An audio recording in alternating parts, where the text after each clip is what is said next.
Hello, my name is Peter Joseph, and welcome to an introduction to a resource-based economy. The goal of the following brief presentation is to outline the basic train of thought that arrives at this new economic model, which is based not on the movement of money, but rather the intelligent management of the Earth's resources, drawing inference from the physical world as to the most efficient, strategic, and sustainable method for meeting the needs of the human population.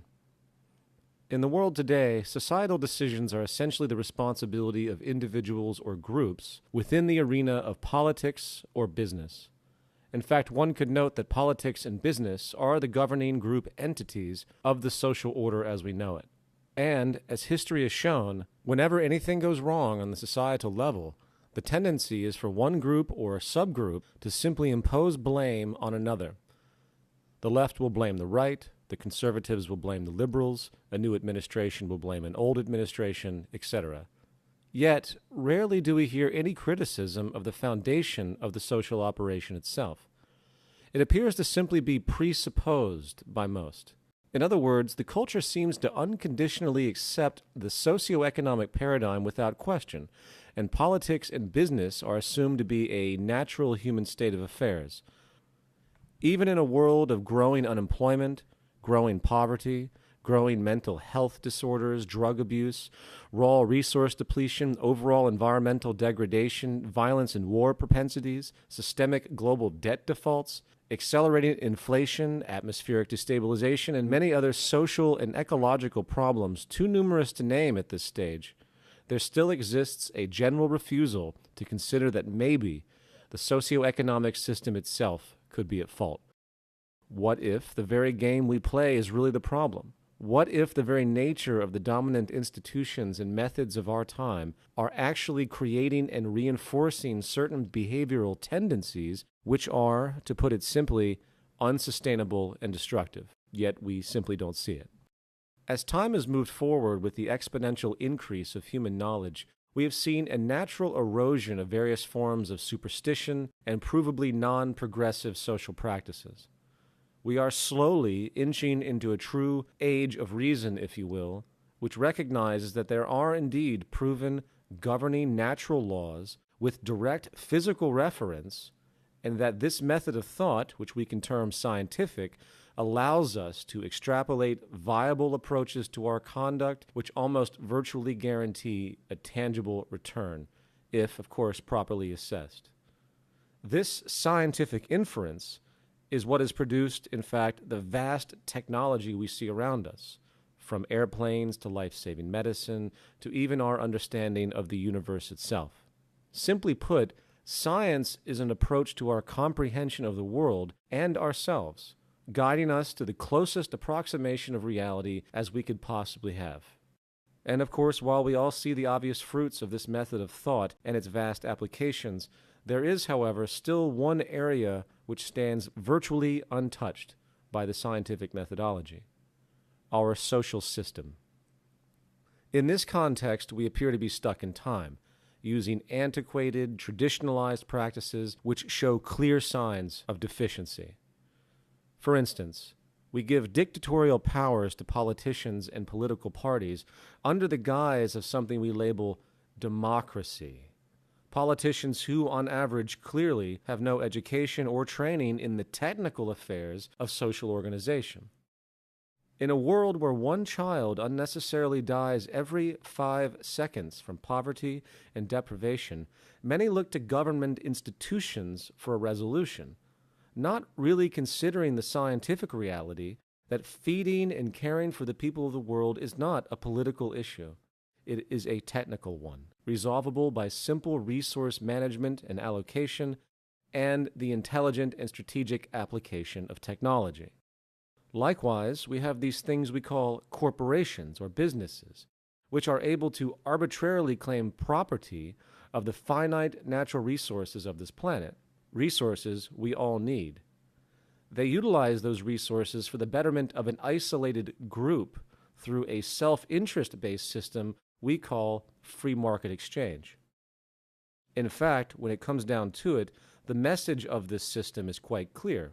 Either you submit to this game of differential advantage and self-interest, or you simply do not deserve the right to live. You must earn your right to life on this planet, if you will, which, to a thinking mind, is clearly a pseudo-totalitarian construct to perpetuate one group or class over another.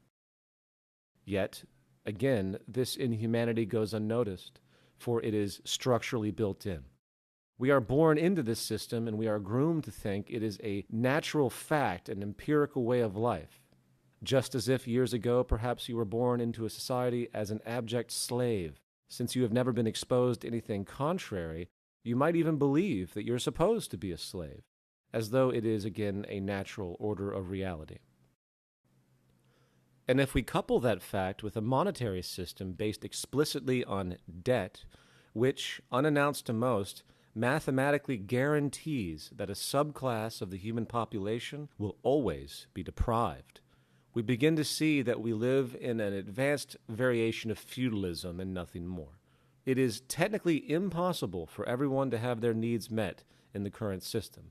The economic game of differential advantage simply isn't designed to allow everyone to live and prosper. It is a win-lose system, regardless of the state of the natural world and what we are able to produce and technically accomplish. Put succinctly, our economic system is completely decoupled from natural processes of the physical world, a characteristic which can only lead to further problems if a radical shift away from these outdated assumptions is not commenced. So, let's now take a large step back, putting aside everything that we might have been taught about our social constructs, and consider the following question.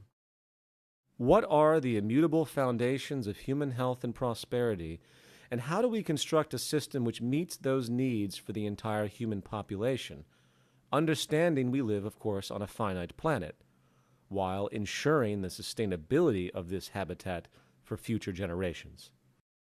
To answer this question, we need to first consider the issue of human need itself.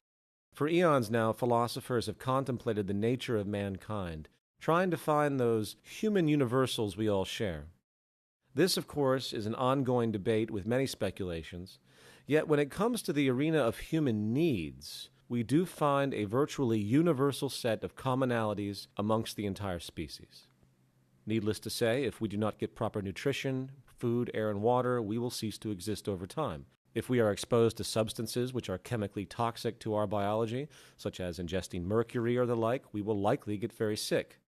If we suffer a serious vitamin deficiency as a child, there is a predictable detrimental outcome for one's personal health, such as stunted growth or immunity problems. But as human sciences have progressed, we find that human needs do not stop at this basic, commonly observed level. Humans are biopsychosocial organisms, meaning we are affected by our environment symbiotically in many subtle and often complex ways. For instance, if a mother in the late stages of pregnancy suffers extreme emotional stress, flooding her system with cortisol, a stress hormone, the nervous system of that unborn child could be predictably compromised in a negative way for the rest of his or her life, for the fetus itself technically is learning about what the world is going to be like. This also goes for infancy and early childhood as well, a critical developmental period where the organism is literally being programmed or adapted to the possible nature of the world they exist in, an impression which has been found to carry over for the entire life of that person in many ways. And if that critical period is met with negative stress, suffering, and pain, that child's development could possibly evolve into predictable tendencies of behavior, including propensities for addictions and violence in later life. The point here, with respect to human need, is that the physical, mental, and emotional health of a person can no longer be considered an isolated or temporal affair. We are social and environmentally connected in a very real and multifaceted way, and if our intent as a society is to produce psychologically and physically balanced human beings, the whole of society must be designed to meet those needs, not to mention adapt as our understandings change and knowledge progresses. So, public health in the broad view is really the ultimate measure of the performance of any social system, along with, of course, the intelligent, sustainable management of the earth, which provides the core resources we need.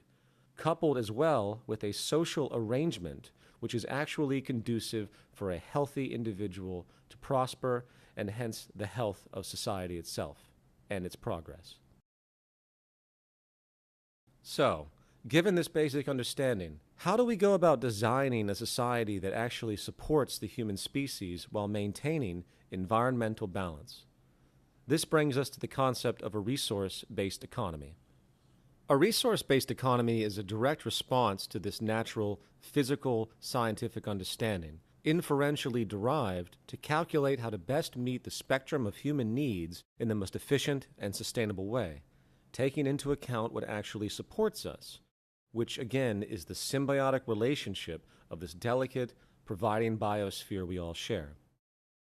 From there, we are able to arrange society with very little need for human opinion, if, of course, our collective goal is to maximize our sustainability and economic efficiency.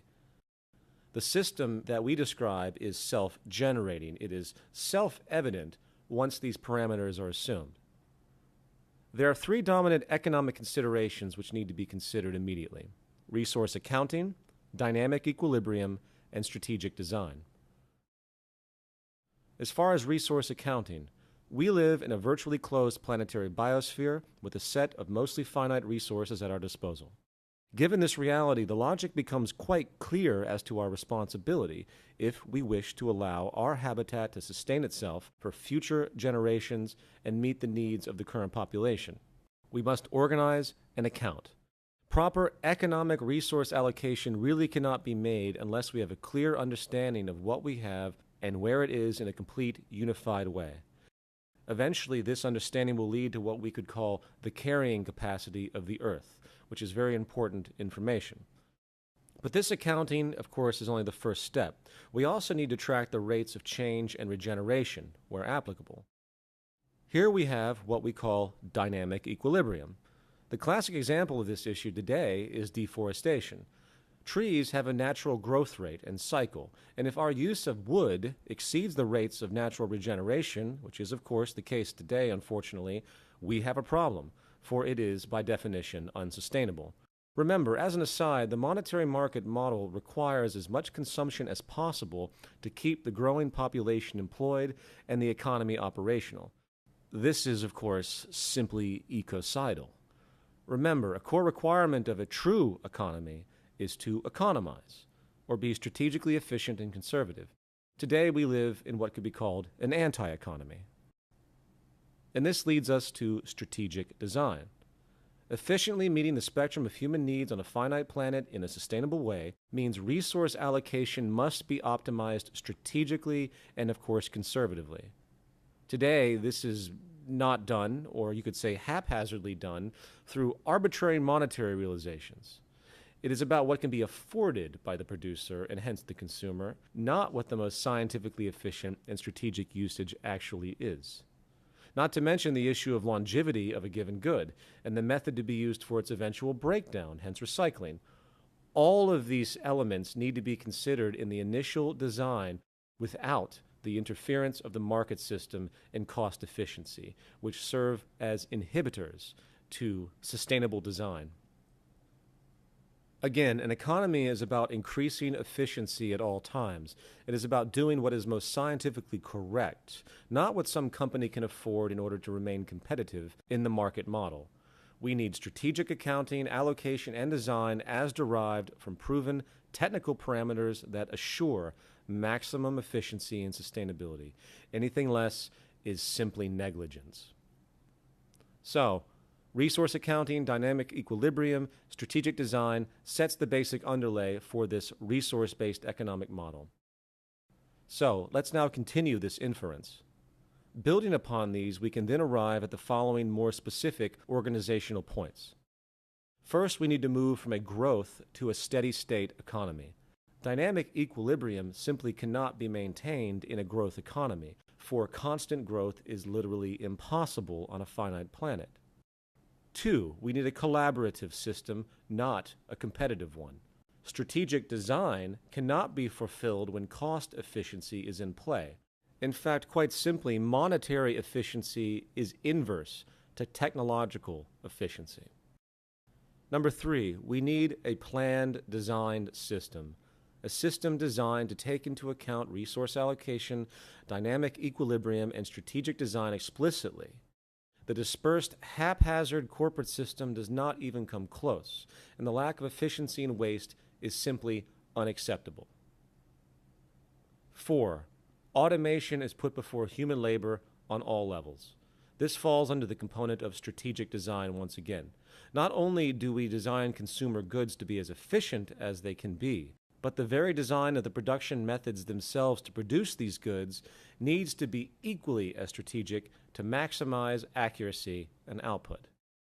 Unannounced to many, productivity is now inverse to employment in most sectors studied, which means it is socially irresponsible not to automate, for it can help us generate, in fact, an abundance. And 5, we move from a system of property to a system of access, and hence the removal of monetary exchange itself. There's a very large difference between the current state of affairs today and the scarcity that was intrinsic in the past. We have advanced production technology now which can enable what you could term an access abundance, or a system of resource allocation which could enable universal free access to goods and services without the need for anyone to use currency. Rather than having a property-based investment approach, value approach, which requires hoarding and, in fact, protection, we design a system of interchangeable access, like a rental or library system as we might see today. In a society where I, for example, might drive my car for only a few hours a week at most, does it really make efficient sense for me personally to store this vehicle where it will sit unused for probably 90% of the month? And if you extend that idea to the whole of the goods sector, the realization is that we can actually reduce production, create more efficiency, reduce the use of resources while, counterintuitively, simultaneously enabling more access of goods to the population when they need it. The term would be strategic access. Now, I know for many it's very difficult to think about an access-based society rather than a property-based one, given the materialism we have been groomed into, which serves to support the conspicuous consumption that perpetuates the market system and hence the demand for labor and everything else. But the efficiency of this concept, when all of those other requirements are removed, those false requirements of the monetary system, if done correctly, the efficiency of this approach is simply unparalleled. Demand could be dynamically tracked to avoid access shortages and overruns, and using the most advanced forms of automation and distribution technology, the convenience could far exceed anything what 99% of the world knows today, not to mention a reduction in crime as we know it by at least 90%. The bottom line is that money is no longer needed in a world that has an access abundance. Now, this concludes the basic summarization of the core attributes of the resource-based economic model. Is it perfect? Is it a utopia? No. But it would be cataclysmically better than anything we have today, which is continuing to damage ourselves, our environment, and shows all signs of getting much worse. If you would like to learn more about a resource-based economy along with the global organizations working to make it happen, please visit thezeitgeistmovement.com and thevenusproject.com for more information. I thank you for your time.